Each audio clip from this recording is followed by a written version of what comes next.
buenas. Bueno, ¿alguna pregunta acerca de lo que hemos visto? Dice todo.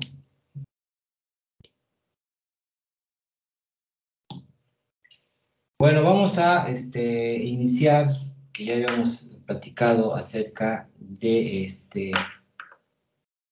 lo que nos tocaría ahorita, sería ya el aspecto del alineamiento, y vamos a ver qué es lo que nosotros vamos a trabajar. Ya habíamos hablado del anteproyecto, del proyecto, de las características, de los diferentes factores que intervienen y sobre todo, pues aprendernos los elementos que componen nuestro camino, como ya habíamos visto, de saber qué es la corona, qué es el ancho de la calzada, cuáles son los elementos, ahorita los voy a presentar, para que vayamos viendo nosotros los elementos requeridos en nuestro estudio. Entonces, el ancho, lo primero vamos a interpretar lo primero que sería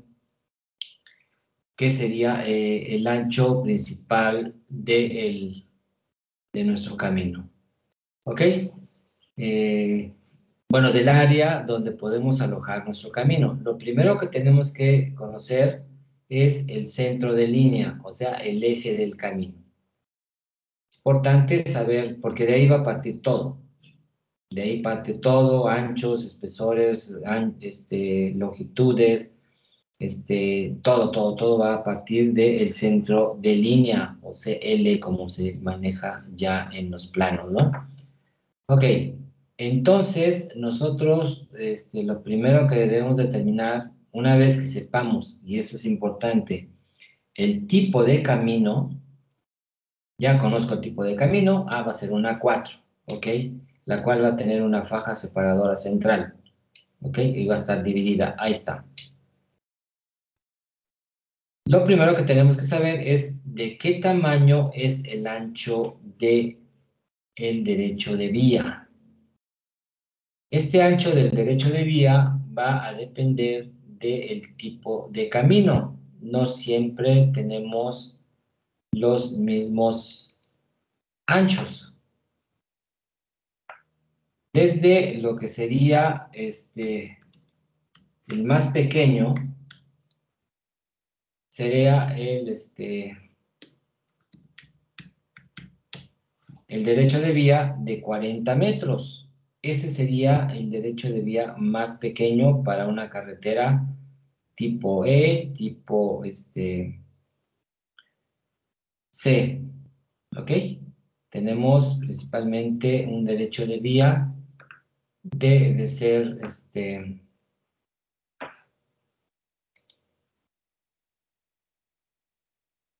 ese valor correspondiente.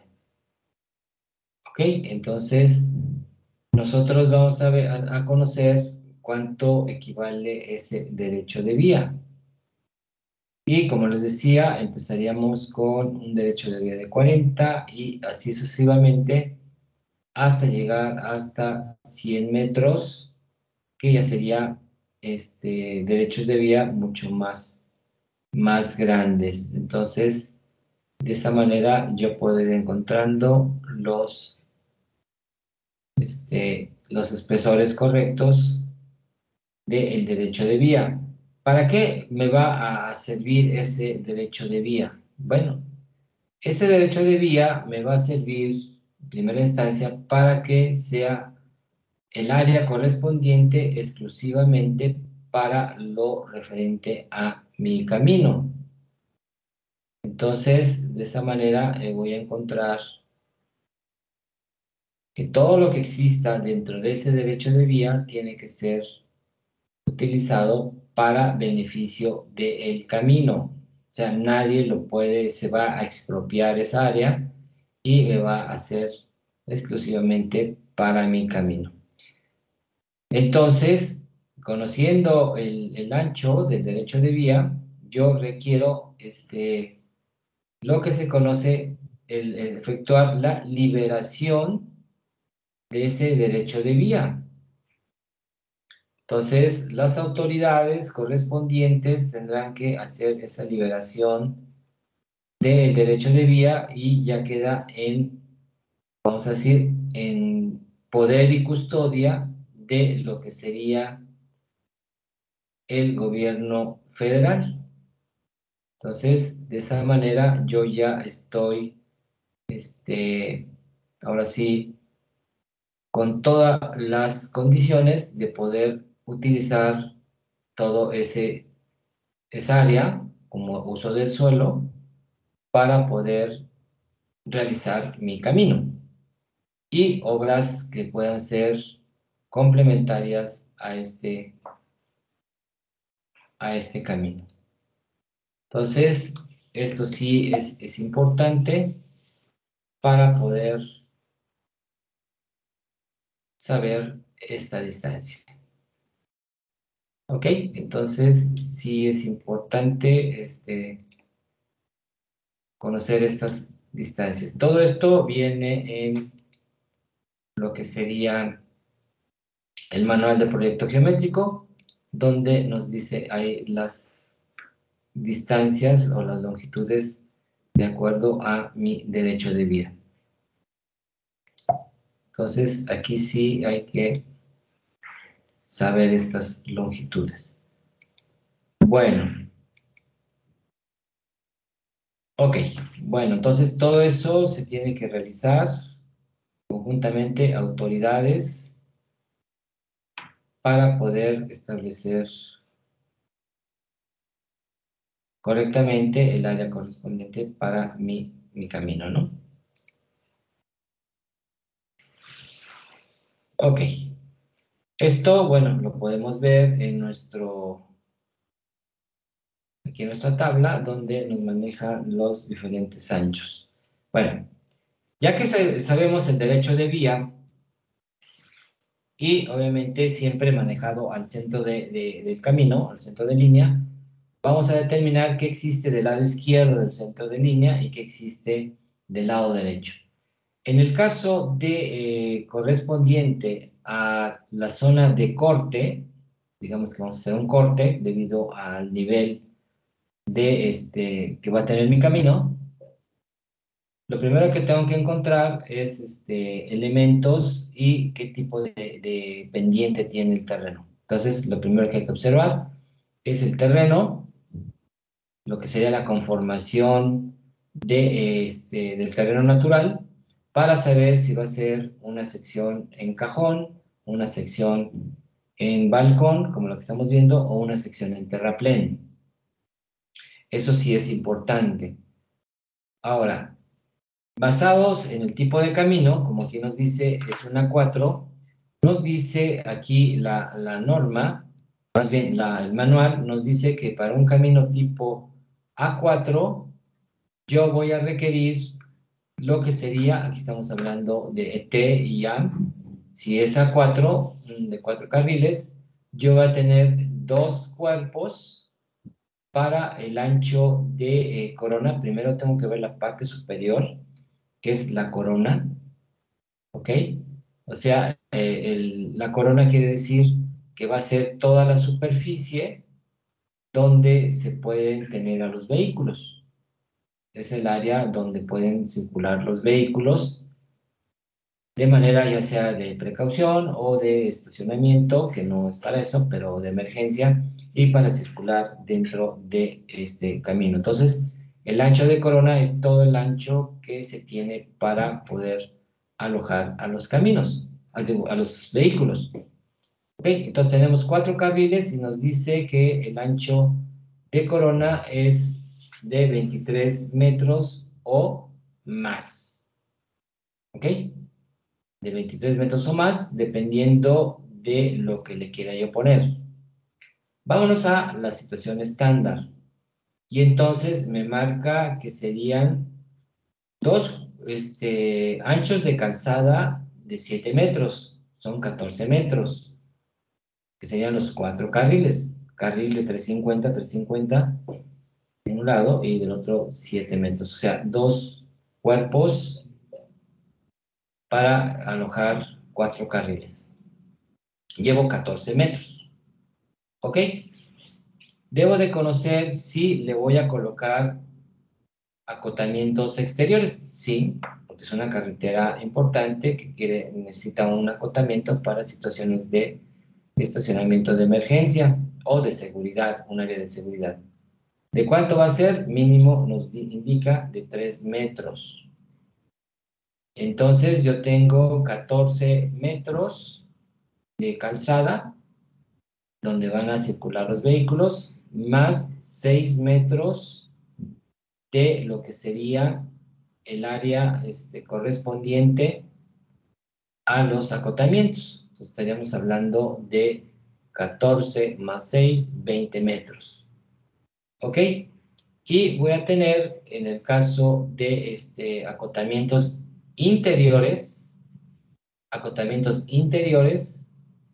voy a tener lo que serían 2 acotamientos interiores de a 1 metro cada uno y tendríamos 2 metros de estos acotamientos interiores. Entonces teníamos 20 más 2, 22. Y nos dice que podemos tener una área correspondiente de nuestra faja separadora central. Y nos dice que esa faja separadora central, ¿ok?, podrá ser la diferencia que tengamos de lo que sería los acotamientos, la suma de los acotamientos interiores, pero siempre y cuando sea como mínimo o igual a 3 metros. Si yo tengo 2 acotamientos centrales de 1 metro, y nos dice que debemos tener 3 metros, pues yo voy a tener lo que sería 1 metro para tener los 23 metros correspondientes a nuestro camino como valor mínimo.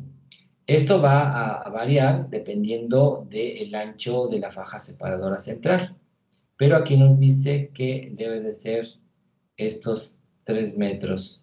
Por eso aquí nos dice ancho de faja separadora central, incluido los acotamientos interiores. Ya los incluimos, por eso nos quedaría de 1 metro. 1 metro la faja. Entonces, ahí están los 23 metros mínimos requeridos. ¿Ok?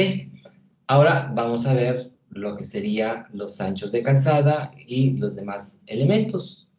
El ancho de calzada es exclusivamente para circulación de los vehículos. Con una faja separadora central que puede ser de manera física o puede ser también de manera solamente marcada en pavimento. Esto dependerá también de lo que el diseñador lo requiera. Para este tipo de carreteras sí se recomienda que sea una faja física debido a las velocidades que se llevan los vehículos, entonces se recomienda que se tenga una barrera física. Pero aquí dependerá también del diseño y de las características del camino. Entonces, el ancho de calzada es exclusivamente donde van a circular los vehículos y dependerá del número de carriles. Si es un carril por sentido, serían 350 y 350, 7 metros en total. Aquí serían 4 carriles, 350 por 4 serían 14 metros. Los acotamientos, el área comprendida del ancho de la calzada, el final, hacia lo que vamos a conocer como el hombro de nuestro camino. El hombro de nuestro camino viene siendo la parte lateral donde va a suscitarse ya el quiebre para poder continuar, ya sea en corte, continuaría con la cuneta, y si fuera en terraplén, continuaría con el talud del terraplén. Siempre cuando hay corte, se debe de dejar lo que sería el ancho de la cuneta. El ancho de la cuneta, de manera general, mínimo debe de ser de 1 metro. El ancho de la cuneta mínimo de manera horizontal es de 1 metro, con una profundidad de 30 centímetros, como dice ahí, profundidad de cuneta de 30 centímetros, para que lleguemos a el talud de corte, en el caso donde vayan cunetas. En el otro, pues va el hombro, donde está el acotamiento exterior, y después se quiebra hacia el talud de terraplén. Los puntos donde se intersecta el talud del terraplén con el terreno natural se conocen con el nombre de cero. Entonces vas a tener un cero izquierdo y un cero derecho. Siempre se toma el sentido de la sección transversal hacia el frente. Entonces, ese es el sentido del camino del kilometraje de cero hacia adelante, tomándolo siempre de manera hacia el frente. Por lo tanto, tenemos un hombro derecho, tenemos un cero derecho, un hombro izquierdo, una cuneta izquierda, un fondo de cuneta izquierda y un cero izquierda. Estos puntos de los ceros son muy importantes porque es donde nosotros vamos a tener ya la transición de lo que sería mi camino con el terreno natural. La ubicación de estos ceros dependerá si es en corte o si es en terraplén. La inclinación del terraplén y la inclinación de los taludes del terraplén y del corte dependerá mucho del material. Aunque para cuestiones prácticas vamos a dar valores estandarizados de los terraplenes.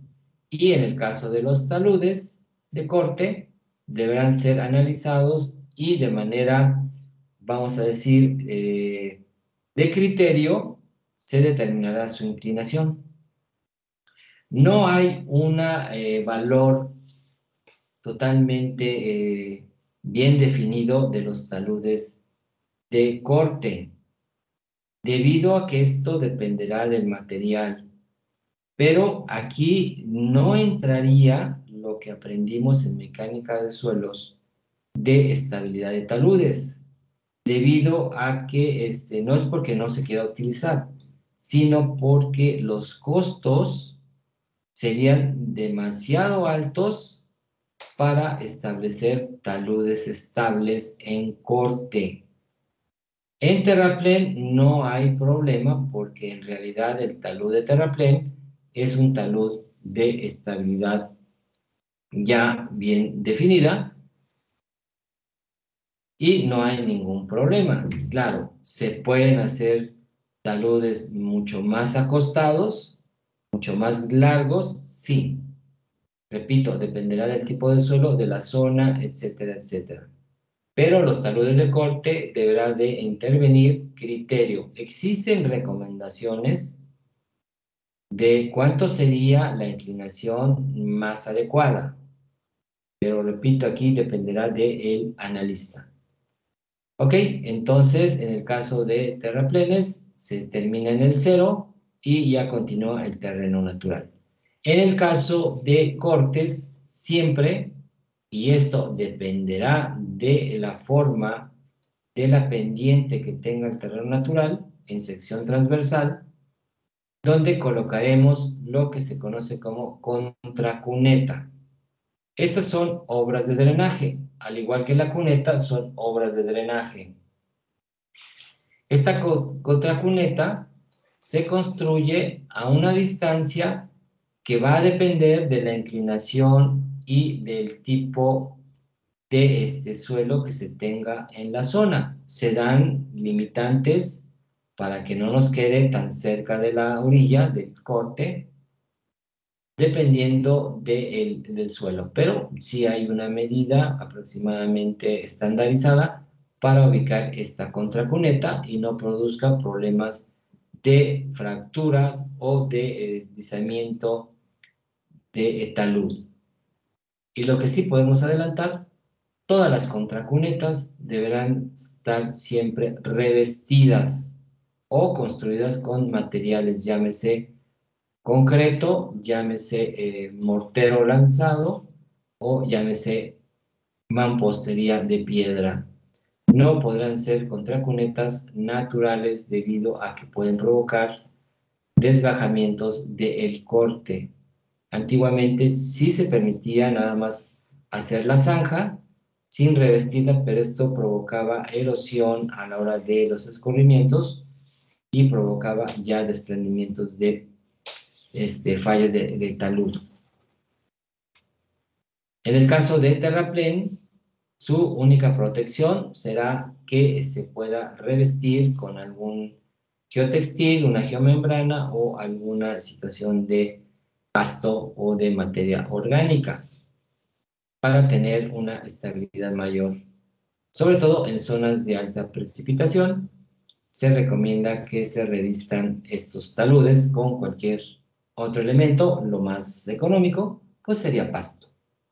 En el caso de los taludes, pues la forma de revestimiento para evitar caídos, pues tendría que ser dependiendo del tipo de material. Después se verá ya estos tratamientos. Pero aquí hay que aprenderse todos los componentes principales y viene ya la situación de la estructura. Ya sabemos qué es un hombro, qué es una cuneta, qué es un ancho de calzada, qué es una corona, etcétera, etcétera. Bueno, ahora vienen los niveles, lo que sería la parte de espesores. Tenemos dos puntos esenciales que sería el nivel de rasante, que es el nivel máximo donde va a estar nuestra superficie de rodamiento, dependiendo de lo que sea, pavimento flexible, pavimento rígido, asfalto o hidráulico, ¿no? Esa es la rasante. Los caminos, ya hemos dicho, se componen de dos partes, lo que serían las terracerías y lo que se llamaría pavimento. ¿Ok? Dentro de las terracerías, el nivel máximo es la capa subrasante, que aquí la estamos marcando. Esta capa subrasante es una capa que viene siendo la cimentación del pavimento. ¿Ok? Entonces, nosotros, para nuestro análisis del proyecto geométrico, necesitamos nivel de subrasante, quiere decir el nivel máximo de la capa subrasante al centro de línea de nuestro camino. Diseñamos bajo el nivel subrasante. Eso es lo que vamos a presentar en nuestro proyecto geométrico. Ya después se determinarán las capas de pavimento, que es la parte superior. Se hace el análisis tanto del pavimento y de la subrasante antes de hacer todo esto para conformar, ahora sí, lo que serían los niveles de todo el camino. Pero el nivel de subrasante nos va a delimitar lo que sería todo lo que se conoce como terracerías. En el caso de terraplenes, pues será el cuerpo de terraplén más las capas de soporte, que actualmente se está utilizando dos capas. Abajo de la capa subrasante existe la capa subyacente. Esto se tiene que realizar siempre en lo que serían terraplenes. En el caso de cortes, va a depender de lo que tengamos en el tipo de suelo. ¿Por qué? Porque podemos tener un suelo que sea bastante conveniente para la capa subyacente y entonces ya no la consideraría en este caso. Pero la capa subrasante, independientemente que funcione el material para esto, siempre se debe de considerar de manera uniforme. La capa subyacente y la capa subrasante ya tienen espesores definidos de manera normativa, no se necesitan calcular, así como los de pavimento, eso sí hay que calcularlos. Pero los espesores de subrasante y subyacente ya están definidos de manera estandarizadas. ¿Quién nos va a dar esos espesores? Las cargas que esté sometido mi camino.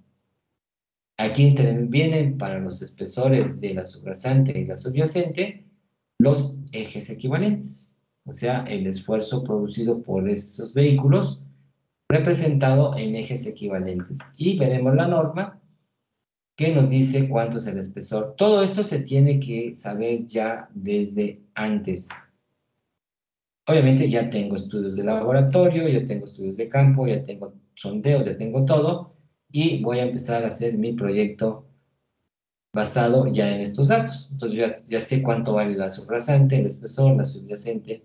Lo que sí puedo tener como opción es tener el espesor del pavimento, que también se puede realizar de manera anticipada. Ok, ahora hay que tener cuidado, como estamos haciendo el nivel subrasante, a nivel subrasante, aquí lo vamos a poner. Este nivel subrasante, recuerden que más arriba va a tener el nivel rasante. Conocido la rasante y la subrasante, obviamente nos va a dar todos los valores correspondientes a los anchos de la sección. Si yo estoy diciendo que el ancho de calzada, o sea, perdón, el ancho de corona sea de 9 metros, por decir, en el caso de, bueno, nos vamos a la 4, que este ya lo tenemos.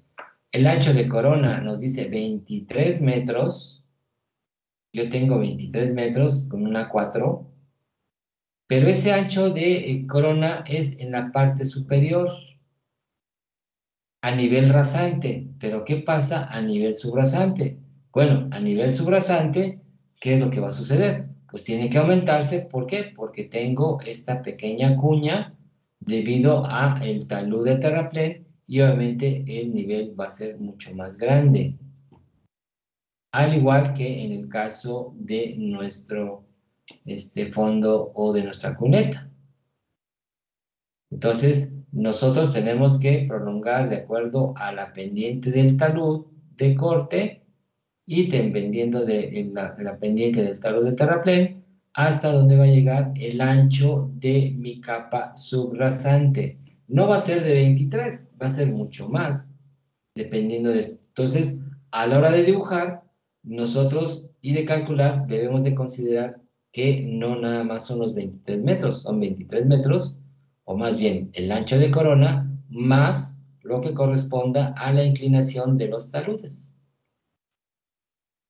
Entonces, eso se va a representar en mis secciones transversales ya de mi diseño geométrico, para no tener problemas. Ah, es que era de 23 y lo dejé de 23. Ajá, pero va a crecer hacia arriba, de acuerdo al espesor del pavimento, y ya no me va a quedar de 23, te va a quedar de menos, y entonces tus valores están incorrectos. Entonces hay que tener cuidado, en este caso, que diseñamos a nivel subrasante. Claro, podemos hacerlo a nivel rasante y sacar esto y después eliminarlo, pero pues estaríamos trabajando de más.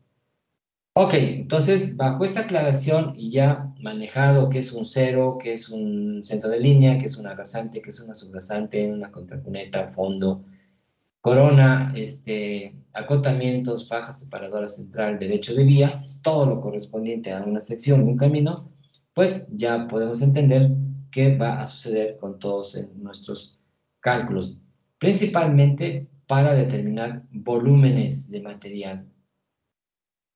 Estos volúmenes de material deberán estar bien analizados para determinar ya lo que nos interesa de manera esencial, que sería el presupuesto de mi camino. Pero hay que saber las dimensiones para sacar los volúmenes. Ahora, conocido mi tipo de camino, conocido ya las características, ya sé cuánto va a tener ancho de calzada de corona y sobre todo cuánto va a ser la dimensión del centro de línea hasta el hombro. De esa manera yo ya sé cuánto vamos a tener para efectuar nuestro alineamiento horizontal. Ok, entonces nosotros requerimos establecer, ahora sí, lo que sería, ya hablamos de los vehículos de proyecto, ya vimos todo esto, las velocidades, ya sabemos todo lo correspondiente, distancias de visibilidad de parada, ya vienen las tablas donde nos están indicando valores de para proyecto, ¿ok? Las distancias de velocidad de rebase también ya las tenemos. ya sabemos, y nos vamos ahora al alineamiento horizontal. Ya conozco todo, qué tipo de camino, características del vehículo, distancias de visibilidad y todo lo correspondiente a mi tabla. Recuerden que esta tabla del manual es la que vamos a utilizar para poder determinar todo lo que está manejado aquí, pues lo voy a utilizar como valores, ya sean mínimos o máximos, como nos lo esté marcando aquí. Esto es lo que nos dice y recomienda el manual de proyecto geométrico. Pero lo podemos modificar, sí, siempre y cuando no estemos en contra de lo que dice esta parte. Analizado mi tipo de camino, analizado todo lo demás, yo tengo que saber en qué zona voy a construir, o sea, en qué terreno voy a construir. Existen tres clasificaciones que son montañoso, lomerío y plano. Entonces, yo debo de saber qué tipo de terreno tengo. Es montañoso. Esto es por observación. O sea, no me dicen, es que si tienes tantas montañas va a ser montañoso. Pues no tanto por ese sentido, sino que tengo que definir estas condiciones de acuerdo a mi criterio y a la zona donde yo voy a establecer todo esto. ¿Ok? Entonces, debo de definir qué tipo de terreno es, si es montañoso, si es lomerío o si es plano, para poder determinar lo que sería en el caso de mi alineamiento horizontal, que es lo que voy a manejar. Bueno, entonces en el manual de proyecto, independientemente que me esté marcando ahí, yo voy a utilizar, por decir, un terreno montañoso. ¿Ok? Entonces, en el manual me indican, en algunos casos, donde nosotros vamos a observar esta situación, pues me marca aquí que tengo una pendiente gobernadora de tanto, o dependiendo del camino, y después tendríamos que ver situaciones de dimensiones críticas para poder ser utilizadas en mi estudio. Aquí tenemos algunos otros datos, entonces tengo que irme a todo lo referente a montañoso. Pero, ¿qué es lo que está pasando en este tipo de camino montañoso? Bueno, tengo tres tipos de aspecto montañoso. Entonces, digo dos tipos, en este caso son dos. ¿Por qué dos? Bueno, yo estoy manejando un camino A4 y yo tengo que para montañoso tengo uno de velocidad de 80 y otro de velocidad de 90, lo que está con rojo. Y entonces aquí hay que definir cuál es el que voy a utilizar. Esto dependerá también de la cantidad de montañas en el aspecto de mi camino, cómo se está manejando ya en mi diseño. Para esto yo ya tengo elaborado mi perfil del terreno natural, donde va a ir mi camino. Entonces, el primer punto para realizar lo que sería mi selección de tipo de terreno, pues es observar lo que sería el perfil del eje del camino o del centro de línea. De esa manera yo defino si es montañoso, si es muy montañoso o nada más montañoso, si es menos, pues es lomerío, y si es menos sería plano. Entonces, de ahí voy a definir las características para poder determinar todos estos datos y me sirvan para mi diseño geométrico. Ok, entonces yo ya tengo aquí mis valores y voy a ver. Y me voy a lo que sería ya el alineamiento horizontal. ¿Qué es el alineamiento horizontal?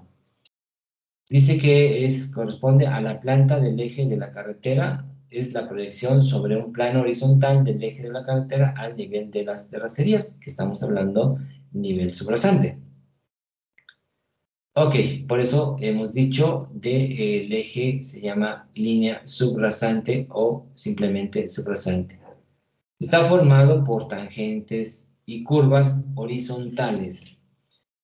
Las tangentes son lo que corresponde a las rectas que une a dos curvas horizontales consecutivas. Principia al final de la curva y termina al empezar la siguiente curva. Se caracterizan por su dirección y longitud. La dirección está determinada por el azimut o ángulo medido hacia la derecha en grados entre la línea imaginaria norte-sur que pasa al principio de la tangente y la tangente misma. Entonces, es muy importante determinar lo que sería la ubicación de nuestras tangentes mediante las coordenadas. ¿Ok? Entonces, mediante las coordenadas topográficas, yo voy a determinar qué posición tiene o qué dirección tiene de acuerdo al azimut. Entonces, lo primero que hay que determinar, lo que serían los valores del azimut de cada tangente, siempre partiendo de un origen hacia un destino, o sea, de un punto a otro punto. ¿Cómo vamos a iniciar? Mediante la unión de estos azimuts, pero lo que vamos a conocer como el PI o el punto de intersección de un azimut de una tangente y donde empieza otra tangente. Entonces vamos a empezar a hacer lo que sería nuestro trazo mediante líneas rectas de origen PI a el otro PI. Vamos a tener lo que serían estos dos puntos. La longitud mínima de una tangente queda definida por la longitud necesaria para hacer una transición conveniente de la sobrelevación y la ampliación de las curvas extremas. Bueno, esta longitud mínima de la tangente, como estamos viendo aquí en la imagen, que tengo una curva hacia la izquierda y después una hacia la derecha, dependiendo de la topografía, pues yo voy a tener una longitud mínima, la que es necesaria para hacer la transición de esta curva. Recuerden que las curvas van a tener una ampliación debido al tipo de vehículo, de proyecto. Va a crecer el carril y después se va a reducir para la tangente, pero también tengo la sobrelevación. Yo si tengo una curva izquierda, voy a tener una sobrelevación del lado derecho. Si tengo una curva derecha, la sobrelevación va a ser del lado izquierdo. Y entonces voy a tener que el carril va a tener un ancho en tangente 350. Estamos hablando por carril. Y este va a crecer dependiendo de la longitud de la curva y de las características de la curva. Entonces, debo de tener una longitud mínima en la cual yo pueda llegar a establecer la sección transversal de una tangente. La sección transversal de una tangente, como lo vimos en nuestros diagramas, aquí, esta sería lo que corresponde las dimensiones de una tangente. Lo que nos dice las normas es en una tangente. Y lo que está manejándose aquí, que del centro de línea hacia el hombro va a tener una pendiente transversal. En el caso del lado derecho, vamos a tener una pendiente negativa hacia el lado derecho y del centro hacia el lado izquierdo una pendiente negativa. Y a eso le conocemos como bombeo, que es la pendiente mínima requerida para desalojar el agua de manera por gravedad, para que el agua no quede en la parte, si tuviéramos una pendiente de cero, pues quedaría el agua encharcada ahí, no tendría salida. Entonces se le da una pendiente transversal que para el caso más general en carreteras es del 2%. Va a depender mucho de lo que sería este ancho de calzada. Porque si tenemos más carriles, la pendiente transversal va a ser menor. Si tenemos menos carriles, teóricamente tenemos que hacer pendientes más grandes, pero para carreteras de 2 carriles, 4 carriles y hasta 6 carriles, dependiendo también de todo el ancho de corona, se utilizará 2%, pero si tenemos carriles, un ancho de corona muy grande, por tener 3 carriles más la faja, más lo que serían los acotamientos interior y exterior, si es muy grande, se puede manejar de 1.5% este escurrimiento y no tener tanta inclinación. Para caminos rurales se puede manejar 3% y hasta 4%, dependiendo de la zona de precipitación y el tipo de terreno, etcétera. Pero se manejan aproximadamente pendientes del 3%. De manera general, para casi todos los caminos, 2% de bombeo. Entonces, esta tangente siempre va a tener 2% negativo a la derecha y 2% negativo a la izquierda. Cuando llegue yo a la curva, va a empezar lo que se llama la transición, donde el lado, vamos a decir que es una vuelta al lado derecho, donde en el lado izquierdo va a empezar a subir y en el lado derecho va a empezar a bajar hasta la sobrelevación máxima. Si dijimos 5%, por decir, subirá 5% del lado izquierdo positivo y 5% del lado derecho negativo. Esto será la pendiente o sobrelevación máxima que va a tener en el centro de la curva. Ahí se tiene el mayor. Pero tenemos que hacer una transición desde el centro de la curva hasta donde empieza la tangente, desde más 5% hasta menos 2%. Y del otro lado, de menos 5% a menos 2%.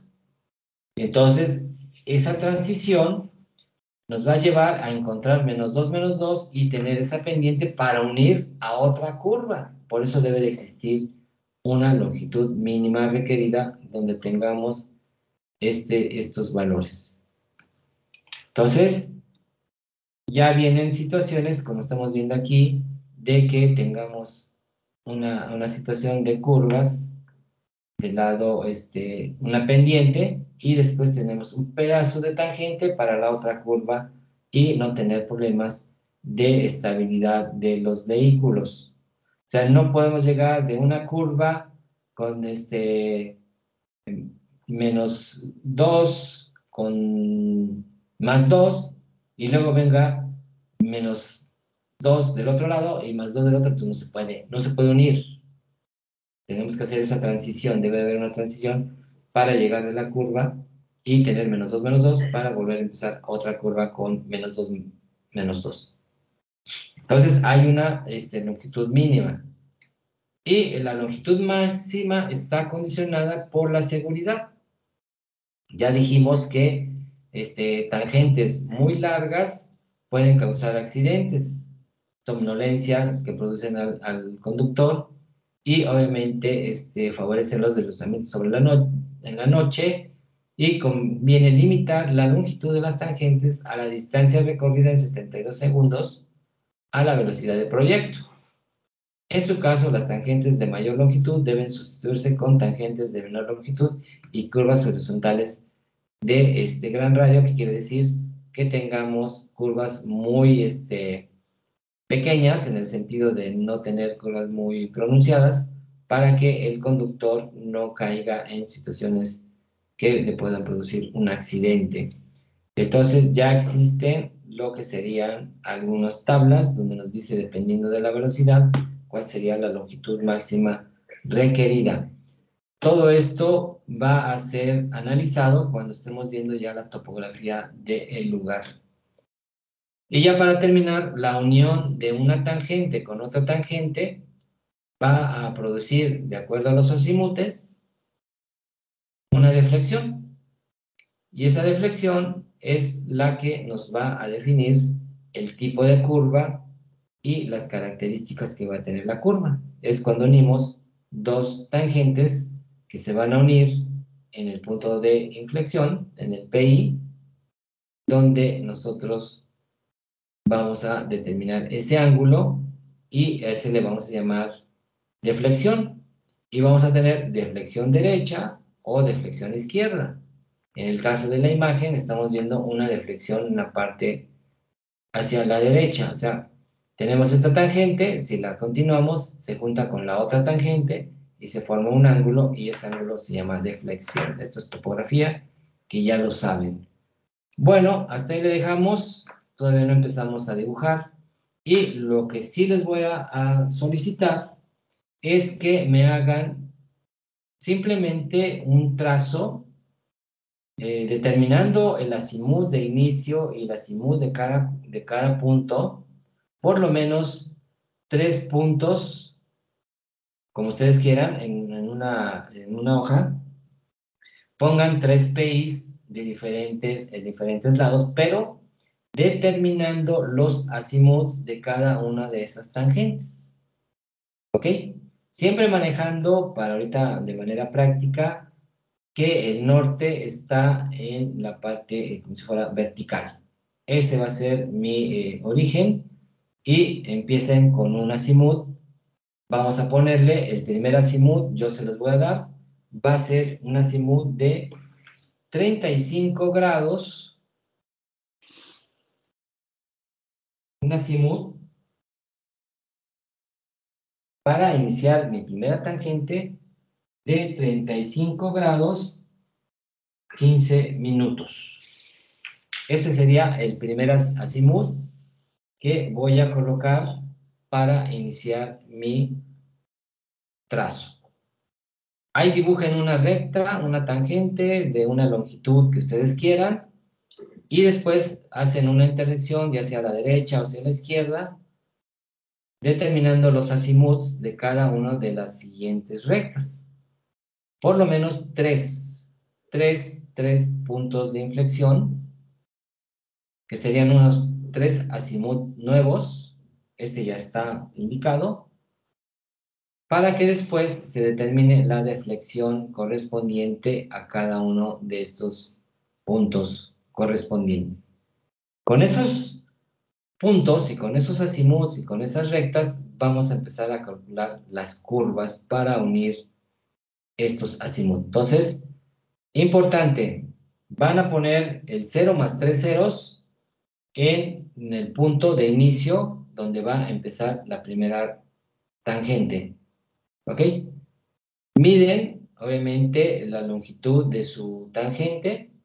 Si quieren, ya pónganle el tipo de camino, identifiquen también su velocidad de proyecto, etcétera, todos los datos correspondientes a esto para que vayamos nosotros ya manejando datos que son normados o que son recomendados por la Secretaría, donde podemos ya establecer las longitudes mínimas y máximas de acuerdo a la velocidad de proyecto y al tipo de camino. Entonces, ya tener tipo de camino, etcétera, etcétera. Esto ya creo que ya tienen el tipo de camino, lo que están haciendo ustedes en su análisis de lo que encontraron en TDPA. Ya saben el tipo de camino, utilicen ya toda la normatividad correspondiente para determinar, ahora sí, qué vamos a hacer en cada uno de esos puntos de una curva horizontal. Entonces, 35 grados 15 minutos sería el primer azimut de la primera recta. Ustedes determinan la longitud que quieran, de PI a PI, etcétera, etcétera.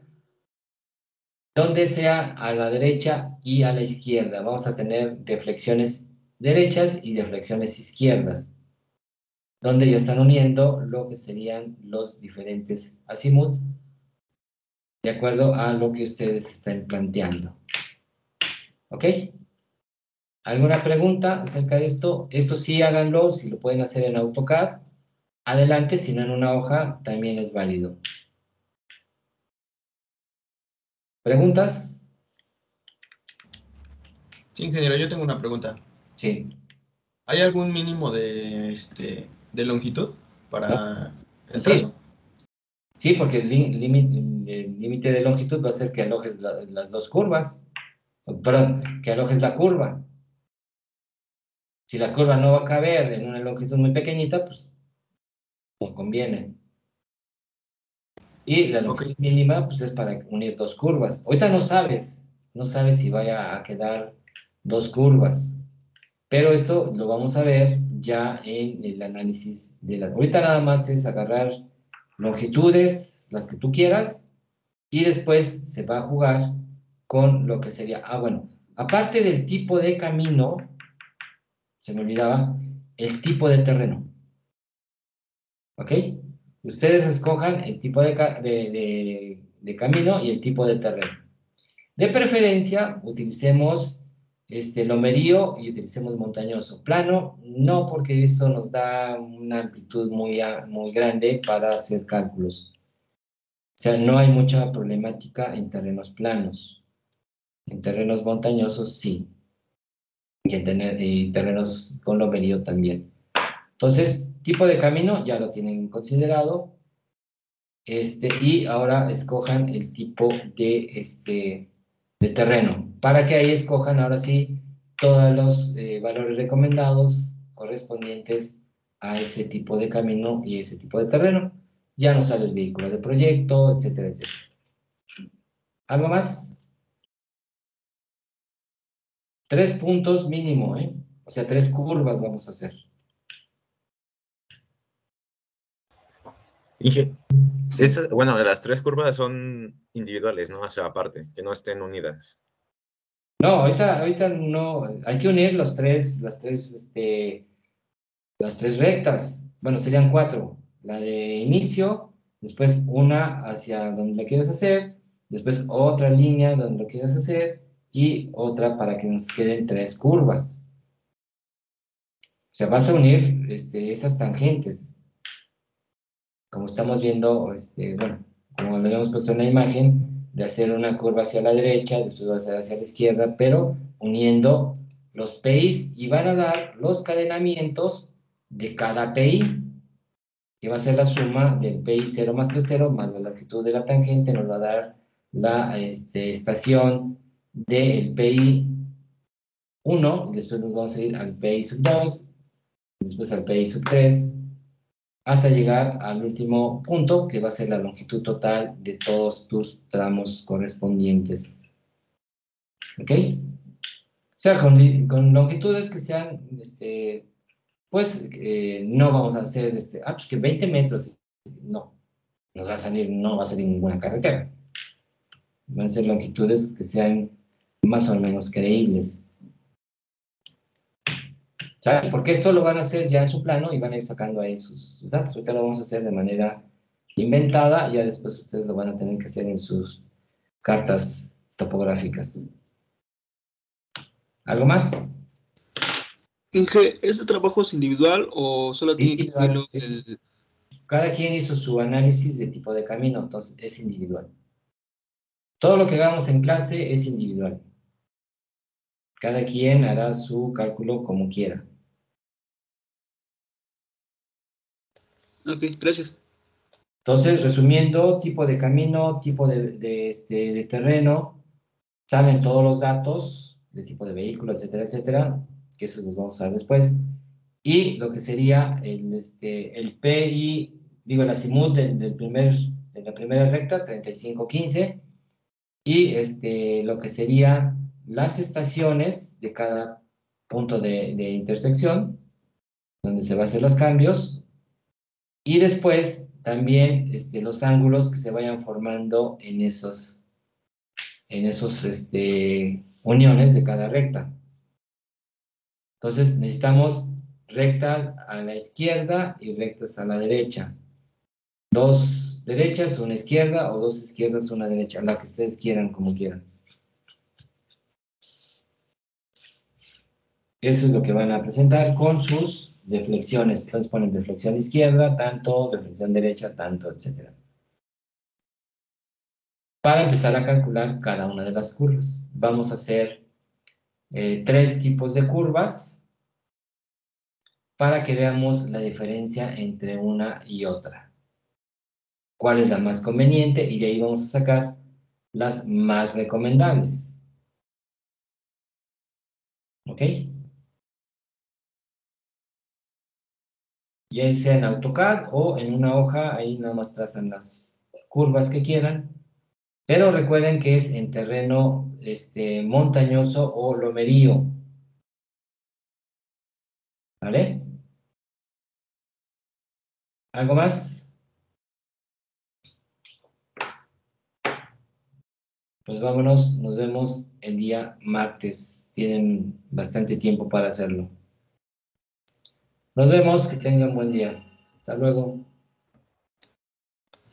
Hasta luego. Gracias, nos Hasta vemos. luego. Hasta luego, Hasta luego. gracias. Bye.